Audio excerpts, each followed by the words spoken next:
is king. In his kingdom, there is life. And the first command for those who rule by his side is to have no other gods. Because to have idols is to die. But the good news is that God can bring the dead back to life. And this story of death and life is told in the book of Kings. Solomon was instructed by his father, King David, to obey the commands that God gave them. To have no other gods would lead to life, but to have idols would lead them to die. But despite this wisdom, Solomon married an idolatrous bride. Solomon let an idol rule by his side, and idolatry began to rise. So the kingdom of Israel would soon die. Israel's idolatry broke God's command, and Solomon's wisdom was not enough to keep them alive. But the good news of Kings is that though Israel will die, God will bring them back to life. And this story of death and life continued with Rehoboam, Solomon's son. He allowed false worship to flourish and enslaved Israel under his thumb. So God raised up Jeroboam to lead his people out from this idolatrous kingdom. But this freedom would come with a high price, for the once united 12 tribes of Israel would die. 10 tribes would resurrect in the north with Jeroboam, while 2 tribes would suffer in Jerusalem under Rehoboam. But dividing from the idolatrous isn't enough to escape idolatry. So, in a dark irony, the king who left Jerusalem's idols behind became the king in whom idolatry was enshrined. He built new idols on which his people would become dependent, which is why, throughout the book of Kings, being like Jeroboam serves as a death sentence. For again and again, nearly all the kings who came after them continued their fathers' idolatrous sins. Israel's idolatry broke God's command, and their rulers were not enough to keep them alive. But the good news of Kings is that though Israel will die, God will bring them back to life. This is the story of death and life that the prophets Elijah and Elisha brought.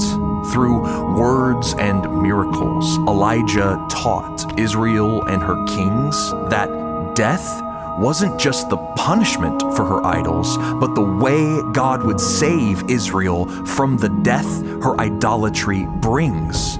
For Israel and her kings would first have to go to the grave before God would do any resurrecting. So, in a living picture of what God will do through their death, in a living picture of his grace, Elisha, like his predecessor Elijah, raised a dead son from the grave. This was the sign God gave to the kings of his day. Israel would have to die, but if they had no other gods, they would be raised. Nevertheless, Israel's kings rejected the prophets and continued their idolatrous ways. Israel's idolatry broke God's command, and their prophets were not enough to keep them alive. But the good news of Kings is that though Israel will die, God will bring them back to life. This story of death and life comes true in the form of King Josiah, who finally ruled by God's side. He had no other gods. In fact, he destroyed idols and loved God alone with all his heart, soul, and mind. Josiah reinstated the law which his predecessors had denied. Where Israel's kings broke God's commands, perhaps Josiah would be enough to keep them alive. After all, he listened to God's wisdom, which Solomon defied. He ruled without idols, which Israel's rulers had enshrined. He listened to God's prophets, which had been cast aside. And as a result, his prophets told him that though Israel deserved death, he would receive life.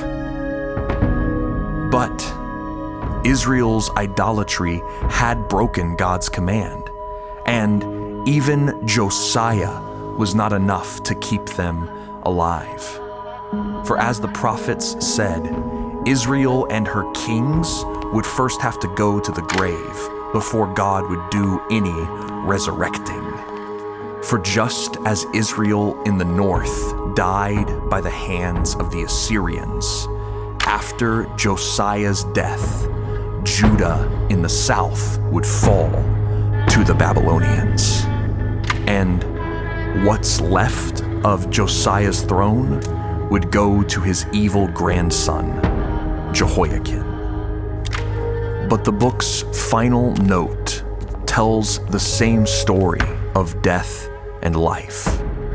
For though he should have died, King Jehoiakim was risen up and given a seat under the Babylonian king's throne to show that though Israel's idolatry broke God's command and nothing was enough to keep them alive, the good news of Kings is that God would still bring them back to life. And he would do this through Jesus.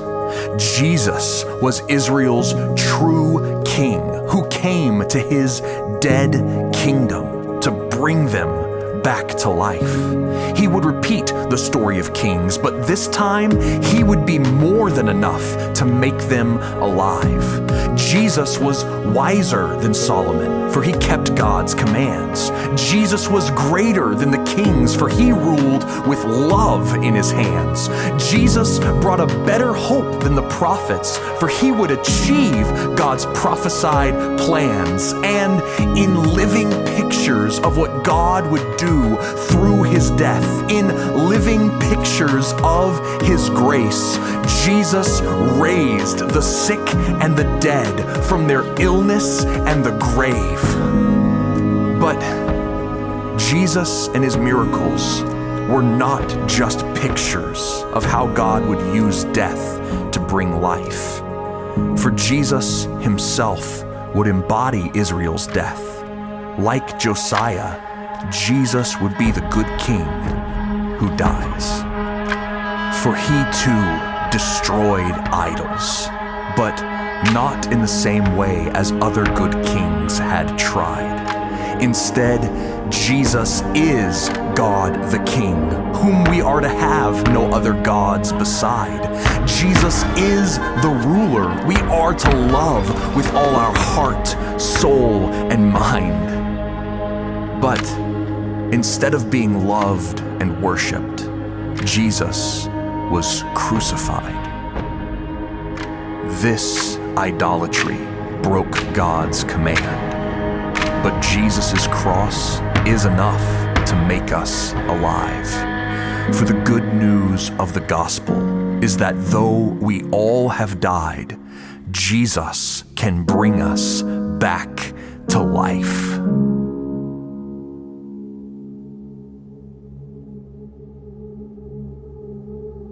For we all have idols that have led to our death. Like Israel, we've chosen other gods, other wisdom, and other rulers to protect. But as the story of Kings promised, though we die, God will resurrect. For unlike Josiah, whose death meant his kingdom had to die, Jesus' resurrection means he and his kingdom are brought back to life. He overcame the death we were destined to die, and now we're like Jehoiakim. Though as good as dead, we're invited to rule by his side. So no matter how many idols you have, no matter how many times, like Israel's kings, you haven't been enough to stay alive. You can be a citizen of the kingdom of life when you love Jesus the King with all your heart, all your soul, and all your mind.